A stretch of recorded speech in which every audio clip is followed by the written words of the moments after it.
una charla que nos va a ubicar en el hoy lugar del escritor. Esta charla está a cargo de Jesús David Huelmas Pedrosa. Aquí yo no traje realmente para leer tantas cosas que ha hecho mi amigo, el escritor Jesús David. Un hombre inquieto, escritor, poeta, que reside en Cartagena, docente de profesión, y pues ha publicado novelas, como también ha publicado poemas. Hoy nos va a provocar ese hoy del escritor. Jesús David Huelva, bienvenido a Sincelejo, a su tierra sucreña, para que esté con nosotros en este nuestro festival en el Himno de las Artes. Realmente agradecido contigo, William, por estar aquí por primera vez. Las veces que habíamos estado compartiendo se había hecho en otro sitio, y bueno, gracias a este encuentro tengo la posibilidad de conocer este Café Mate, en donde estoy seguro todas las veces que regrese de Cartagena a Sincelejo, la tierra en la que me hice licenciado en Español y Literatura, en la que conocí precisamente la posibilidad de que yo podía de alguna forma hacer literatura de parte de profesores, o gracias a profesores como el profesor Daniel, que está. Es maravilloso volver a verlo en ese rol. Yo pude verlo a él como profesor en el salón de clases cuando fue mi profesor en SECAR. Y bueno, saber que sigo teniendo, a pesar del tiempo, 22 años ya en Cartagena, saber que sigo teniendo conexiones entrañables con esta ciudad, gracias a la literatura, gracias a que, como lo dijo William, de alguna forma he tratado de mantener la inquietud, de resistir, de persistir, a pesar del contexto, ¿no? Y bueno, nunca he venido a Sincelejo a hacer presentaciones de los libros que he publicado. Ya son más de 5, entre ellos 2 novelas, una reciente, de finales del año pasado, La punteada línea de los días, y una de 2019, este o cualquier otro lunes, que me ha estado dando buenas noticias en las últimas semanas. Siempre he venido invitado por William a eso que él dice, ¿no? A provocar. No sé qué tanto.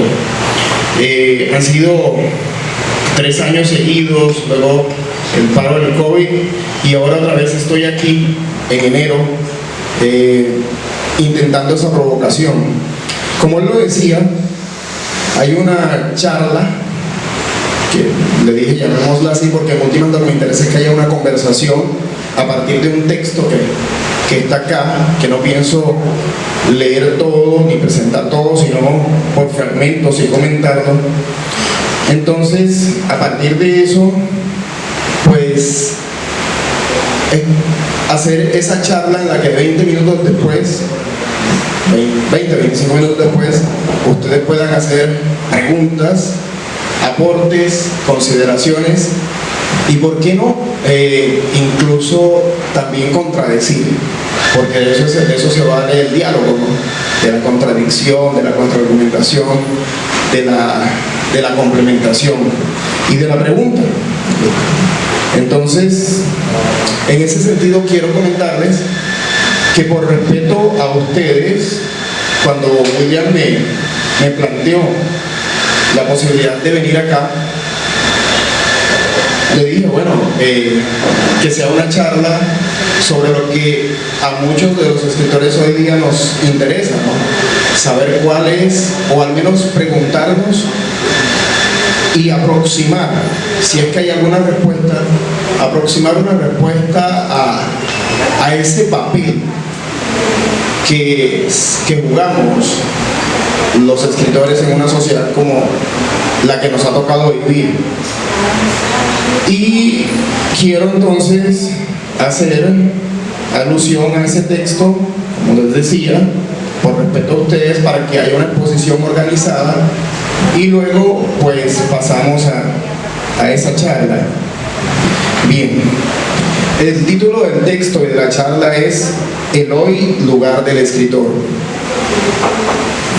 Entre las personas relacionadas con el mundo de la literatura es muy común reiterativo por demás preguntarse por el rol del escritor en la sociedad actual.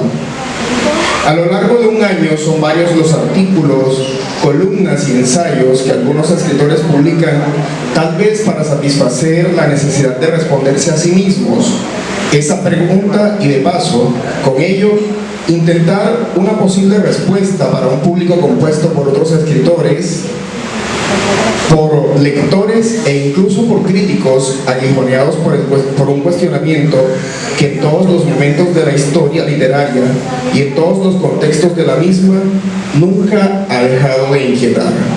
No sabía que estaba leyendo mal. Después de los 48 años, la miopía, la presbicia y el astigmatismo hacen su trabajo. Bien, continúo. En esta sociedad del consumo y del capital, en la que los imaginarios imperantes son determinados por los intereses del mercado y los cuales, a su vez, tienen como aliados a los medios de comunicación y emplean como herramientas para inducir en las grandes masas la aceptación de los disgustos engañosos, pero muy poderosos del espectáculo, la farándula y la publicidad, el escritor aparece como un personaje al cual muy poca atención se le presta, pues su recurso comunicativo representado en la publicación de libros, en una que otra oportunidad de expresarse ante algún público reducido, a no ser que en algún momento su quehacer se vea tocado por lo extraordinario, es ante el avasallante dominio de las pantallas, las imágenes fotográficas, los memes y lo audiovisual, asumido por una gran mayoría como un discurso unas veces obsoleto y otras distante, por lo que resulta ser de muy escaso interés general. Es la sociedad en la que vivimos, ¿no? Una sociedad en la que el escritor incluso es visto muchas veces como parte de una élite y que su público también debe tener unas características especiales para pertenecer a esa élite. Yo estoy un poco en contradicción con ese postulado. Es una manera romántica de ver la literatura.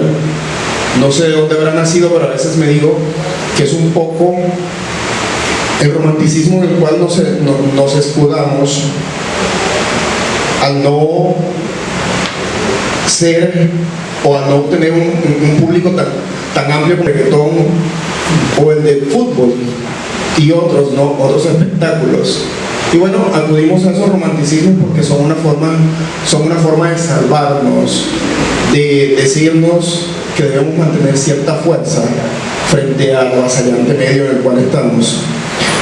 Continuando con el texto, esta imagen de sujeto relegado es positivizada a veces por esos mismos mecanismos al presentar al escritor como un ser cuyo pensamiento solo una élite de personas tan especiales como él puede pretender dilucidar. En este sentido, la habilidad del contexto consumista es suma. De manera soterrada, por medio de esta idealización invertida, también relega al escritor, poniéndolo como una especie más de ídolo de barro, cuyas vidas y anécdotas, al él alcanzar algún nivel de representatividad, suelen ser espectacularizadas hasta el punto de lograr con esta suerte de fantasmagoría farandulesca que el interés de sus supuestos lectores, hoy más seguidores y fans, un poco contradictorio eso, ¿no? Hoy día se habla del lector y uno dice hasta qué punto puede ser realmente lector, ¿no? También son muy escasos. Se vuelque sobre su persona y no sobre su obra, la cual, como creación de un escritor, es lo que realmente debería importar. Al estar impedida para negar totalmente la existencia del verdadero escritor, disculpe que le ponga un apellido aquí a la palabra escritor, pero para hacerlo me sustento, me baso en precisamente 2 o 3 apuntes que hace el maestro Héctor Rojas Erazo en un texto en el que, como muchos otros escritores, reflexionó sobre su oficio y dio algunos consejos. Son 11 fragmentos que hacen parte de algo que él tituló Mi Pequeño Credo, Entonces, en los apuntes 3, 4 y 5, él alude a esa idea del verdadero escritor. Entonces yo pues me baso en ello para hacer esa alusión aquí. Continúo. Al estar impedida para negar totalmente la existencia del verdadero escritor, la sociedad capitalista busca marginarlo de cualquier manera para evitar así que con su talante de visionario, sumado a su capacidad imaginativa y crítica, alerte a la gran masa que ella se ha encargado de someter y dominar. Esta es la recursividad en este sentido de la sociedad del capital, que para ello también ha creado ejércitos de pseudoescritores, quienes en algunos casos de manera consciente y otras no tanto, disfrazan de literatura los discursos imperantes, validándolos ante multitudes que leen e interiorizan lo que el sistema considera que la gente debe pensar. Para garantizar la eficacia sistémica, existen estos escritores, llamémoslos así, comúnmente promocionados por esa rama de la farándula conocida como industria editorial. Algunos dirán que puedo estar exagerando en este punto, ¿no? Pero son 22 años de docencia encontrándome con gente muy joven, leyendo. Y uno le pregunta, ¿qué lee? Hay quienes dicen, no, pero lo importante es que están leyendo. Y cuando uno hace un análisis de cómo piensan a través de lo que escriben y lo que dicen estos jóvenes, si uno realmente es agudo al momento de analizar, se da cuenta que a través de esos textos supremamente promocionados se está simple y llanamente haciendo lo mismo de siempre, de alguna forma divulgando lo que el sistema capitalista neoliberal quiere que los jóvenes sigan pensando. Es decir, realmente no hay una lectura crítica, sino simple y llanamente la transformación de un mecanismo a través de la lectura, una especie de disfraz. Es como lo veo, ¿no? Y cualquiera puede contradecirlo. Bien. A pesar de este oscuro panorama, quizás el más tenebroso de todos los tiempos para la literatura y el escritor, no todo está perdido.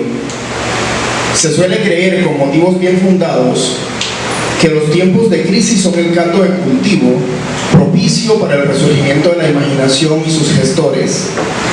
En este caso, el renacer de la imaginación literaria y el de los escritores.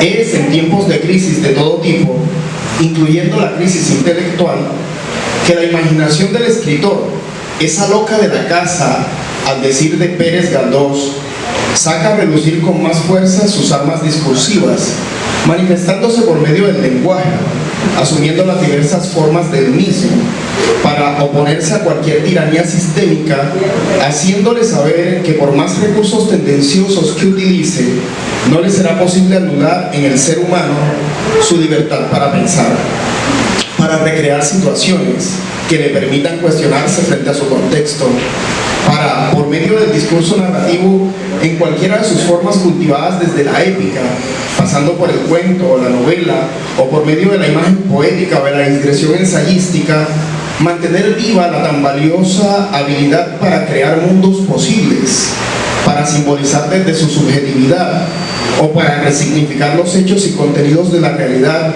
con lo que se permite hacerle el quite a cualquier circunscripción dictatorial en contra del intelecto y de la sensibilidad. Allí pues está la pequeña esperanza, ¿no? Esa esperanza que a veces pienso si en verdad salió o no salió de la caja de Pandora, porque anda entre nosotros y hay quienes plantean que también era un mal, ahí estaba en la caja con los otros males, pero nos mantiene viva el alma, tratando de que existe, o planteando que existirá una opción, ¿no? Sobre todo la opción para el escritor en estos tiempos de lucha contra lo visual en exceso, No sé si de pronto en oposición con asuntos, toda esta sociedad tecnocrática que ha potencializado la imagen visual, que ha potencializado los efectos especiales, que ha espectacularizado el mundo y que de alguna forma causa un efecto muy llamativo frente a lo que la verdadera lectura implica, ¿no? La lectura es un trabajo. La contemplación del espectáculo no lo es, y no lo digo yo, lo dice Guy Debord en su libro La sociedad del espectáculo. Entonces, es un poco esa contraposición que tanto me preocupa y que de alguna manera desarrollo acá. Es desde esa posición que la literatura se manifiesta a pesar de las diferentes declaraciones de muerte enunciadas a lo largo de la segunda mitad del siglo XX y lo que va del siglo XXI en contra de ella y de sus gemelas, la historia y la filosofía. Es desde esta posición entrañablemente humana que la literatura, gracias a la recursiva testarudez del escritor, se yergue cada vez que se precisa, como el ave fénix, para enunciar con fogoso aleteo que dicha muerte no es posible debido a que el ser humano, mientras haga uso de la palabra, ese distintivo que lo patenta como tal, buscará la forma de que ésta fluya hasta convertir en hecho su ancestral e inherente necesidad de poetizar. Aquí utilizo la palabra poetizar en este sentido en que los griegos aludían a la poiesis, no solamente a la poesía lírica como nosotros la conocemos hoy día, sino al hecho de hacer literatura con las diferentes formas que ellos conocieron y que nosotros conocemos hoy día. Es el sentido en que utilizo la palabra poetizar acá. Por más artilugios que la sociedad tecnocrática se invente, le es imposible suprimir de manera total en el hombre la facultad que éste tiene para crear a partir de la palabra. Por más que se promocione la idea sobrevalorada de lo visual, el mundo no podrá prescindir del lenguaje verbal, el cual desde los inicios de la humanidad hasta nuestros días y por los tiempos que nos quedan, ha sido utilizado, se utiliza y se utilizará para razonar, imaginar y comunicar. Disculpen ustedes si en esta parte soy o intento ser un tanto profético, pero por ahí le concedemos el carácter de proféticos a los grandes magnates que hoy día mandan en el mundo, ¿no? Y ellos pues profetizan desgracias. Bill Gates a cada rato nos anda profetizando pandemias, epidemias, nuevos virus. Yo pues intento aquí plantear algo que nace de mi visión de no concebir. Yo no concibo la humanidad sin el lenguaje, y por más que nos presenten todos estos artilugios de los que he hablado, no creo posible la eliminación de la palabra, porque en últimas es lo que nos hace de alguna forma humanos. Con la palabra pensamos, con la palabra imaginamos, con la palabra creamos. Entonces es por esa razón que hago eso al final, ¿no? Al final de este párrafo. Mientras exista en el ser humano la necesidad de relatar lo que acontece, de recrear o acudir a las mitologías, de evocar las distintas posibilidades de su ser y de su estar en el mundo, para además de representar y comprender lo que le sucede, darse la oportunidad de imaginar posibles caminos de futuro, ya sea por medio de las utopías, de las ucronías o de las distopías que tan seductoras nos resultan, existirá literatura. Mientras la palabra permita al ser humano el ejercicio de decirse y decir lo otro, habrá literatura. Y para que ella se dé, se precisará como requisito mínimo de la presencia creadora que en alguna época utilizó el tenor de su voz. Hago un par aquí para aludir a eso, ¿no? Yo considero que no solamente lo que se escribe es literatura. Si miramos bien, la tradición literaria surgió en las sociedades ágrafas, en las que se contaban mitos, leyendas, se trataba de explicar el mundo a viva voz, lo que hoy día llamamos tradición oral, y que algunos intelectuales, entre ellos Ángel Rama, creo, alguna vez hoy día, para hablar de cómo esa literatura oral sigue viva en algunos pueblos que pues también no tienen la escritura todavía, por ejemplo, no han llegado a ella, no han querido hacerlo. Él habló de oralitura. Y hoy día, de manera más reciente, Boaventura de Sousa creo que ya publicó un libro en el cual pues, profundiza en la misma línea y habla de oratura. Esta relación entrañable entre literatura y escritor define el primer y quizás más importante lugar de este. El escritor, sin caer en la romantización decimonónica del arte por el arte, se debe a la literatura misma. Es el encargado, ya sea por designación numérica, ya sea por elección o por formación, a partir de una necesidad contextual, el llamado a ser el portavoz de la literatura entre sus congéneres.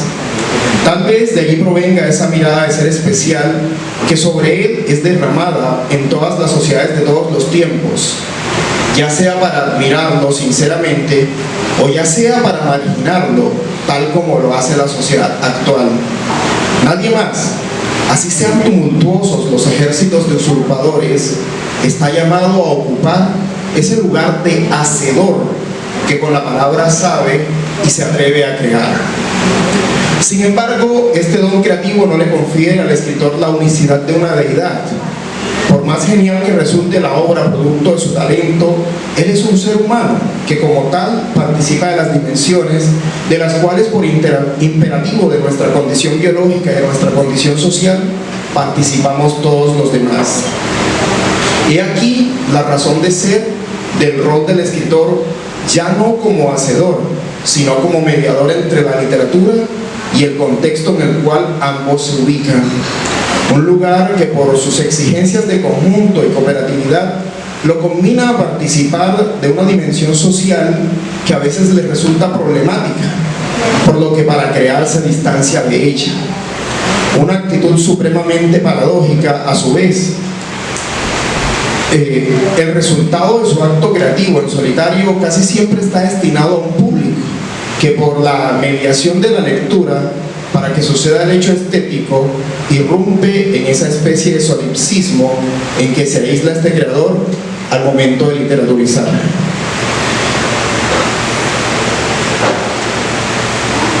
Me refiero aquí, en estos dos párrafos, a las dos funciones principales del escritor. Desde, ojo, lo que estoy planteando acá es mi perspectiva, ¿no? Otros pueden tener otras posiciones, pero al principio yo lo decía, ¿no? Cada quien desde su subjetividad intenta darse respuestas a preguntas que se hacen. Y estas son mis respuestas, y puede que coincidan con algunas de las respuestas de ustedes, puede que las complementan, puede que sean completamente contrarias. Y en ese sentido, pues precisamente es valiosa la conversación en la medida en que podemos intercambiar ideas y yo puedo ampliar mis puntos de vista con lo que ustedes me aporten. Porque este texto es de pronto la consecuencia del texto que leí en el primer evento cuando tú me invitaste hace 5 años, si mal no recuerdo, en 2017. Somos viejísimos. Yo creo que tú y yo nos conocemos como en el año 1800 o algo así, ¿cierto? Con Carlos. Pero bueno, en 2017 presenté acá un texto en relación con el acto creativo y ahí estaba ya el numen de este texto.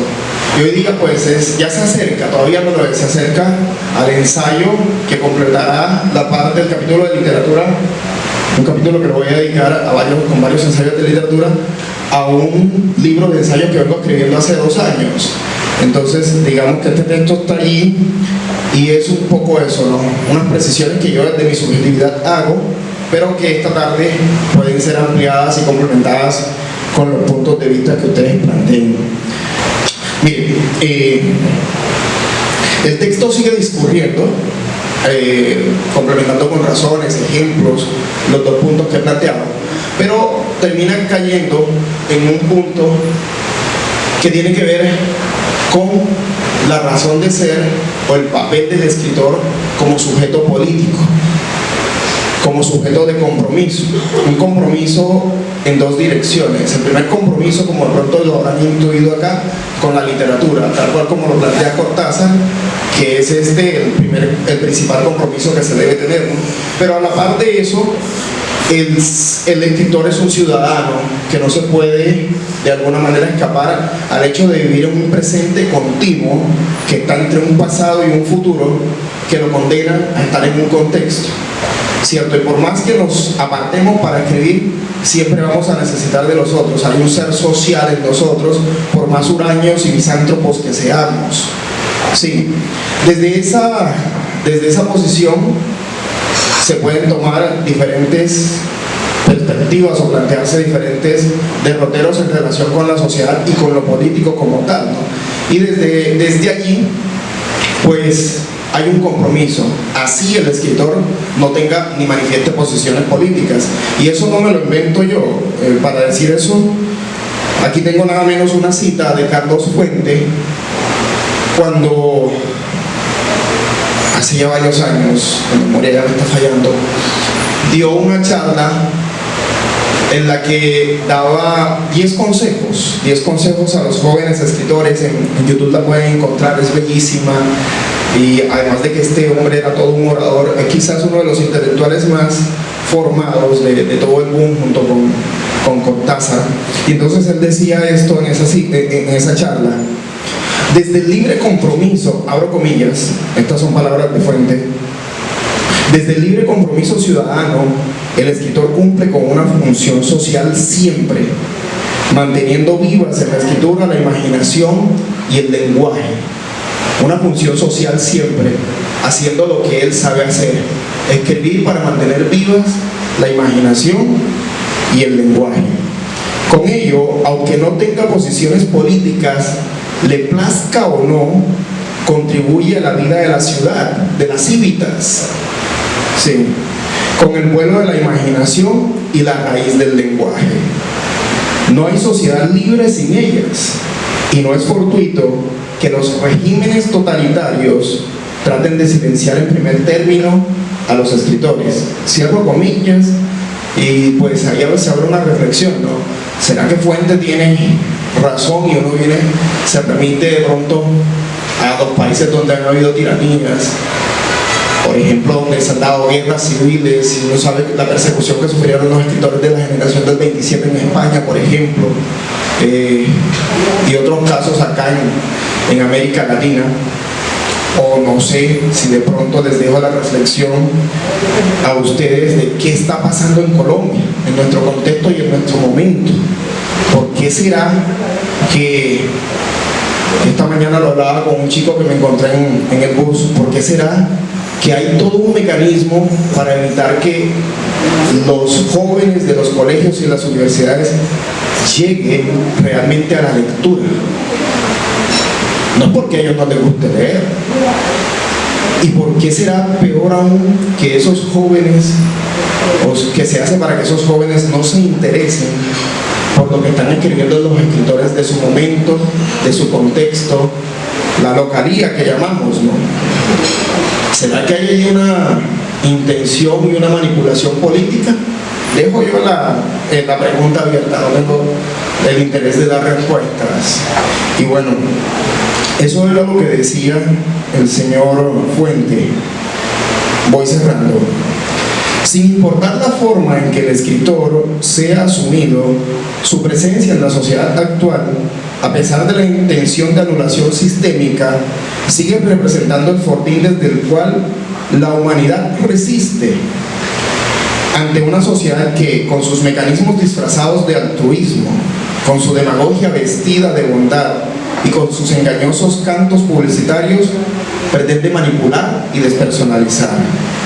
La sociedad del capital, de la tecnocracia, del consumo y el espectáculo anhela una humanidad acrítica para ejercer sobre ella su imperio de gregarismo y manipulación. Y para ello, como en tiempos pasados, de alguna manera debe cercenar todo lo que le represente una posibilidad intelectual.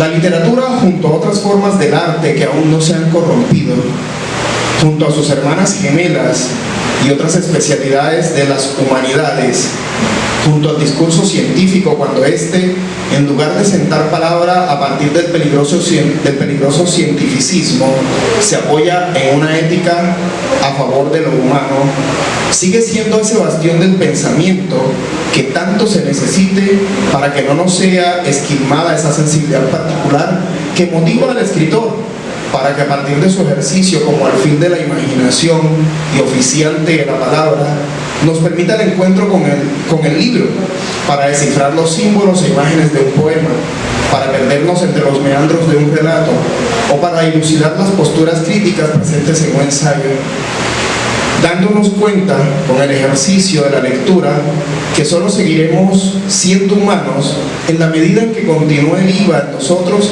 esa capacidad para pensar, imaginar y poetizar, que nos libera del peso con que esta sociedad busca aplastarnos al hacer cada vez más dura, menos ritual y más hostil nuestra cotidianidad.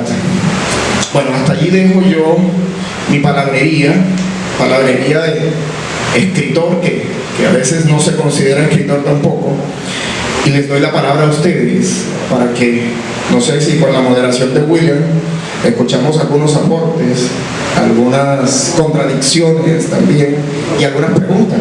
¿Sí? Inclusive invita autores o gremios a su clase. ¿Cómo lo hace? Me alegra que la primera inquietud, intervención, vaya por esa línea, ¿no?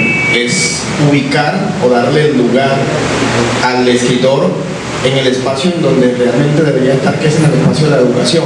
Si bien es cierto que en Colombia, con todo esto de los lineamientos curriculares, la educación estandarizada, se plantean unas temáticas, no quiere decir que los colegios y los profesores no puedan hacerle ni siquiera el quite, ¿no? Es un poco de resistencia, el quite, y terminar integrando por ejemplo, ese programa de literatura colombiana de 8º grado, los escritores locales. En otras regiones lo hacen. Eso sería un poco mirar la educación en la perspectiva de colonial, que lastimosamente es un discurso que todavía nuestros profesores de español, de historia, de filosofía no están manejando como que a fondo, pero la idea es que lo hagan rápido, ¿no? Y fíjense, nada menos para darles un ejemplo, y disculpen que cite el asunto, empezabas hablando de mi novela Esto cualquier otro lunes, y nada menos en Turbaco, esta semana se está haciendo un proceso, gracias a un profesor de español y literatura y a un colegio que dijeron, apostémosle esta novela, apostémosle a este escritor. Yo voy en su momento a estar con los chicos, con los profesores en el colegio, pero ahora están haciendo la lectura de la novela. Y por qué en Sucre y en otros departamentos de la costa no está pasando. Es necesario que esos procesos se den, y que para que ellos se den haya una articulación real, no de palabras, no demagógica, una articulación real entre escritores, sector cultural de una ciudad o de un departamento y profesores. Que los profesores se atrevan a leer a los escritores contemporáneos, a hablar con ellos, a los escritores de su localía. No el encuentro de pronto de farándula, compartir, de darse un abrazo y luego hasta allí se quedó. No, sino que sea un encuentro realmente de almas profundo y que se constituyan hechos el proceso literario y el proceso educativo, que vayan de la mano allí. Es importante eso, es importante para que precisamente se haga un poco de contrapeso a esa anulación del escritor por parte de un sistema mucho más global. Se empieza por lo local, ¿no? Eso, Luis, permíteme en concreto ahí. Eso no anula lo que dije de los profesores, pero la otra pata del trípode es esa, precisamente, lo decía, el sector cultural e incluye bibliotecarios. En diciembre, gracias al CERLAC, estuve dictándole un taller a los bibliotecarios de la red de bibliotecas distritales en Cartagena. Y salió a relucir eso, ¿no? Los bibliotecarios están allá en su estante, los libros están como adornos allí, no se realiza el hecho estético, porque el hecho estético se realiza cuando un libro se abre y se lee. Mientras tanto es un objeto. Sí, y así están los libros en las bibliotecas, no sé si de Cincelejo, pero sí en las de Cartagena. Y hay muchas razones para eso, entre eso ustedes disculpen que insista tanto, una razón sistémica, que es que no sé acá, pero en Cartagena se siguen poniendo bibliotecarios que no son bibliotecólogos de profesión, que muchas veces no son ni siquiera licenciados en español y literatura, que no son lectores, sino que es una corbata. Miren ustedes, es un puesto tan importante para dinamizar procesos de lectura y procesos de cultura, otorgado por una corbata, ¿no? Y entonces ahí está eso, Luis. Por eso yo insisto, sí, es bien cierto que veamos el asunto desde lo subjetivo y de que nosotros podemos hacer cosas. Yo las estoy haciendo, William. Yo he insistido tremendamente y he logrado de pronto tumbar algunas barreras, pero la lucha es mucho más dura cuando el sistema está delineado para oprimirte. Y es allí, ¿no? ¿Cómo no van a nombrar en 16 bibliotecas que componen la red de bibliotecas distritales de Cartagena, 16 y 18, a personas que tengan al menos amor por la lectura? Logré que en el taller me escucharan, pero me acerqué a cada uno de ellos y de pronto los más jóvenes fueron más receptivos. Pero fíjense lo que pasa, no sé si esa, ojo, les estoy hablando de una realidad que creo conocer, no sé si esa sea la realidad o parecida a la de acá, pero ahí está, ¿no? Y gracias, Luis, por ese aporte, porque es que se trata de ir completando. Y ahí precisamente es donde se da el hecho del no lugar del escritor. Ya aquí tendríamos que hablar de un no lugar del escritor. Es decir, no está en ninguna parte. O está de pronto encerrado en su cuarto escribiendo, pero ¿para quién? Sí. Cerramos con dos intervenciones acá, caballero. Eso que usted me plantea, de lee menos, piensa más, hasta cierto punto yo lo asumo. Me voy un poco al mundo socrático, a ese mundo de sociedades ágrafas en donde no se leía porque no había escritura.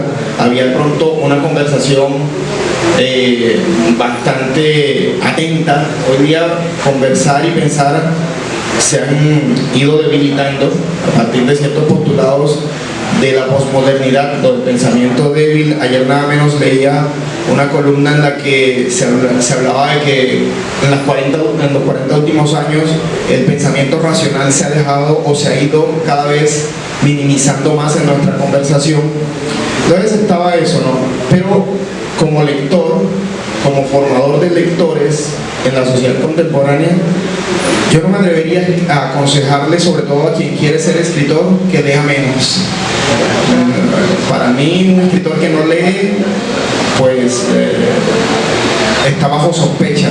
Puede llegar a ser un genio y las excepciones existen. Sí, entonces está por allí, ¿no? Lo de piensa más, claro, hay que saber pensar, sobre todo saber pensar. Pero escribe lo que piensas. Y escribir lo que piensas, todos lo podemos hacer. Pero entonces cuando uno escribe para que otro lo lea, no solamente se tiene que quedar en la forma, en el que piensa, sino darle forma. Y esa forma solamente se aprende a través de la conversación con lo que otros escribieron. Sí, y ahí donde está la retroalimentación de la lectura. Porque de la lectura yo aprendo cómo otros escribieron y puedo empezar a crear mi propio camino para escribir. ¿Ves? Yo diría eso, ¿no? Contradigo el asunto en la primera parte solamente. Gracias. No, antes agradecerle a quien ha organizado esta actividad. Yo estoy aquí por accidente, fue circunstancial. Así terminamos llegando a la literatura. Vine a tomar algo y terminé atrapado en ese rincón. Profe, no, yo quiero saber si su reflexión no es nostálgica. Déjeme terminar. Y no solo la suya, la de muchos escritores en este momento. Cuando uno lee, por ejemplo, a Irene Vallejo, su último documento de El infinito en un junco, pues uno ve un recorrido enorme ahí por el papiro, por las formas tradicionales en que se construye un documento. Y yo siempre me he hecho esa pregunta, ¿sí? ¿Qué tanto hay de nostalgia en esta reflexión? Estoy leyendo ahí un documento que se llama Decapitados. Y creo que ese es de alguna manera el destino de muchos, ¿no? Terminar siendo decapitados. Y un poco lo digo pensando en esa relación de cultura y política. ¿Sí? Es más o menos donde yo entiendo ha planteado usted la discusión. Entonces un poco es nostalgia lo que usted nos está planteando, es nostalgia lo de la literatura, ignora la literatura, digamos, ese destino de tenerse que renovar irremediablemente. Gracias por esa pregunta, importantísima. Yo creo que en todo escrito de cualquier persona, sobre todo si se concibe como escritor, hay mucho de nostalgia. Siempre nos planteamos nuestras perspectivas desde una visión idealista. No podemos escapar a los idealismos. Eso lo dice muy bien Stanislao Zuleta en un ensayo que escribe al respecto en un libro titulado El elogio de la dificultad y otros ensayos, ¿no? No podemos escapar a esos aspectos de idealización que nos trasladan a la nostalgia o a cualquier otra forma de añoranza o de búsqueda de supervivencia en el mundo, ¿no? Porque en últimas queremos prolongarnos no biológicamente, pero sí en esa idea de trascendencia que cada uno de nosotros puede manejar, ¿no? No lo niego, puede haber mucho de eso, ¿no? Pero como lo decía en un determinado momento de la charla, de mi texto, y creo que ahí está claro, lo que pasa es que esos párrafos no los leí. De alguna forma nos sentamos en una perspectiva, o en mi caso una perspectiva que no puede ser del todo objetiva, tiene que complementarse con las otras, y esa pregunta, por ejemplo, es supremamente importante porque me permite a mí revisar lo que escribí desde esa perspectiva. Entonces, sí hay mucho de nostalgia en la idea del escritor o en pensar sobre el escritor desde el escritor, pero esa nostalgia está mediada también porque queremos sobrevivir en medio de ese medio tecnocrático que está buscando otras formas y que nos dice muchas veces: para poder ser escritor en el tiempo de hoy tienes que innovar, tienes que renovarte. Y bueno, yo creo que esos términos de emprendedurismo, de innovación, de renovación, también es necesario ponerlos bajo sospecha. Sí, porque hablaba en un punto de la charla de que precisamente el medio, el sistema está vendiendo unos discursos que muchos escritores traducen y tratan de presentar como literatura, los terminan presentando así, son libros supremamente leídos, bestsellers muy vendidos también, ¿cierto? Que luego de 2 semanas, 3 meses a lo sumo, ya dejan de ser leídos, ¿no? Entonces, ¿cuál es la idea de escritor que yo me planteo? Quiero ser un escritor que se renueva, que innova, que plantea, que escribe a partir de lo que el medio me dicta, y hago eso, ¿no? O quiero ser un escritor que de alguna manera responde a su visión de la literatura, que puede parecer una visión idealista para muchos, pero que en últimas es la que he asumido gracias a mis maestros, a mis tutores literarios, ¿no?